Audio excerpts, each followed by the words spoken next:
पसीने के कतरों से बने।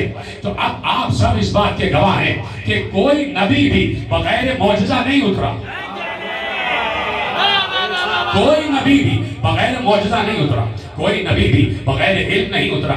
आदम से कहा, आदम के लिए कहा अल्लामा आदम अल अस्मा कुल्लहा, अपने आदम को कुल के कुल अस्मा का इल्म दे दिया।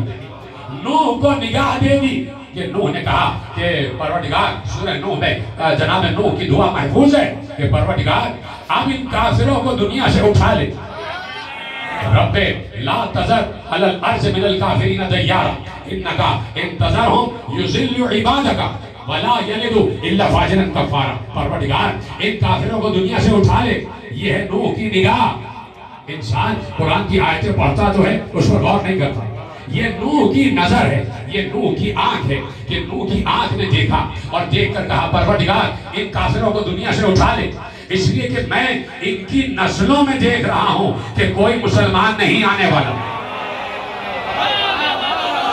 जनाबे नूह को अल्लाह ने निगाह अता फरमाई कि जनाबे नूह काफिरों की नस्लों में देख रहे हैं कि परवरदिगार इनकी नस्लों में सब काफिर ही काफिर, कोई मुसलमान नहीं आने वाला। तो नूह की निगाह का तस्करा कुरान में मौजूद है, नूह की निगाह का तस्करा कुरान में मौजूद है। तो कम से कम इस बात की तरफ तवज्जो तो की जाए कि नूह की निगाह का तस्करा क्या हमसे कब्र में पूछा जाएगा? ये नूह की निगाह का तस्करा कुरान में मौजूद क्यों है? क्या हमसे पूछा जाएगा कि नूह को हमने कौन सी निगाह दी थी? क्या कब्र में हमसे सवाल होगा? कहीं भी नहीं है। क्या हश्र में हमसे सवाल होगा? कहीं भी नहीं है।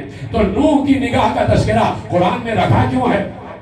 तो नूह की निगाह का तस्करा कुरान में रखा ही इसलिए है कि आज हमने नूह की आंख का तस्करा इरशाद फरमाया कि नूह नस्लों को देख रहे थे कि इनमें कोई मोमिन नहीं आने वाला। हमने ये जिक्र रखा ही इसलिए है कि जब हम जुल्फकार का तस्करा करें,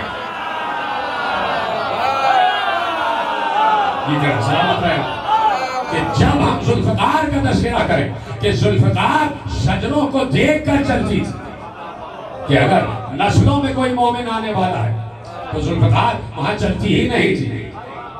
तो बहुत से लोग शुक्रिया अदा करें जुल्फकार का, और इस दौर में आने वाली अपनी नस्लों का भी शुक्रिया अदा करें।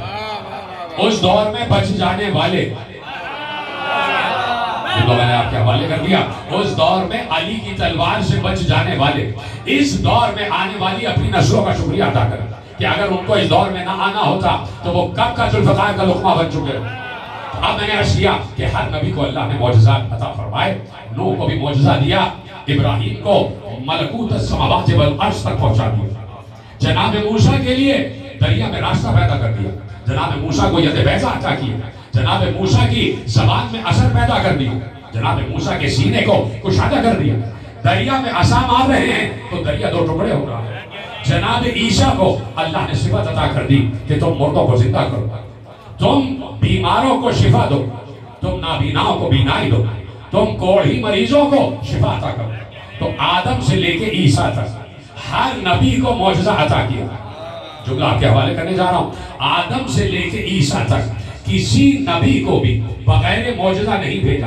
किसी को मुर्दा जिंदा करने का मौजज़ा दिया, किसी को बीमारों को शिफा याब करने का मौजज़ा दिया, किसी को निगाह वसी का मौजज़ा दिया, किसी को मलकूत तक पहुंचाने का मौजज़ा दिया, किसी को इल्म का मौजज़ा दिया, किसी को हुस्न का मौजज़ा दिया, किसी को सब्र का मौजज़ा दिया, किसी को मुल्क अता फरमा दिया और कह दिया मुल्क दाऊद और सुलेमान हमने दे दिया। तो ये 1,23,999 अंबिया जो जबीन मुस्तफा से दबके हुए पसीने के कतरे हैं। तो जब अल्लाह पसीने के कतरों को बगैर मौजज़ा नहीं छोड़ रहा तो पैगंबर ने जिसके लिए कहा कि तेरा खून मेरा खून, तेरा गोश्त मेरा गोश्त,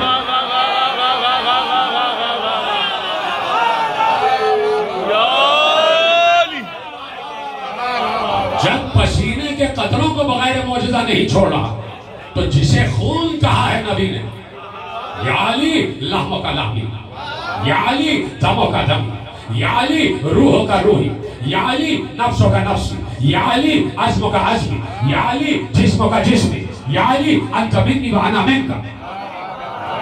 ये हदीसें आलम इस्लाम को नजर नहीं आती कि अली तुम्हारा खून मेरा खून, तुम्हारा गोश्त मेरा गोश्त, तुम्हारी हड्डियां मेरी हड्डियां, तुम्हारा जिस्म मेरा जिस्म, तुम्हारी रूह मेरी रूह। तुम नहीं हो, मैं हूं। पैगंबर ने इरशाद फरमा दिया अंत मिन्नी व अना मिनका या अली। तो जिसे पैगंबर ने खून कहा है, तो मैं पूछना चाहता हूं उसे क्या कुछ ना अता हुआ होगा? उसे क्या कुछ ना अता हुआ होगा? तो अब उसे वो निगाह अता हुई कि नूर पैगंबर सफर कर रहा है और निगाह अली देख रही है, निगाह अली देख रही है। और उसी नूर पैगंबर के लिए खुद अल्लाह ने इरशाद फरमा दिया कि वमा अरसलनाका इल्ला रहमतन लिल आलमीन। हमने आपको आलमीन के लिए रहमत बनाकर भेजा, हमने आपको आलमीन के लिए रहमत बनाकर भेजा। अब मैं सिर्फ एक सवाल साबित करना चाहता हूं कि पैगंबर हैं पाकिस्तान के लिए रहमत, क्या पैगंबर सऊदी अरब के लिए रहमत है? क्या पैगंबर ईरान और इराक के लिए रहमत है? क्या पैगंबर इस कुर्रा अर्ज के लिए रहमत है? पैगंबर आलमीन के लिए रहमत है, मुस्तफा आलमीन के लिए रहमत है। और आलमीन लामहदूद है, आलमीन लामहदूद है। यानी इसीलिए कहने वाले कह गए कि ये कायनात अभी नातमाम है, शायद कि आ रही है दमादम सदाए कुन फयकुन। कहा कि अल्लाह की सदाए कुन फयकुन अभी रुकी नहीं है, अल्लाह कुन कहे जा रहा है और आलमीन बनते जा रहे हैं। इस वक्त भी हजारों आलमीन बन रहे हैं, इस वक्त भी करोड़ों आलमीन बन रहे हैं और हर आलम के लिए रहमत है ज़ाते मुस्तफा। आप तक पहुंचा ना सका मैं। इस वक्त भी इस गुजरते हुए लम्हे में न मालूम कितने आलमीन तकलीफ पा रहे हैं।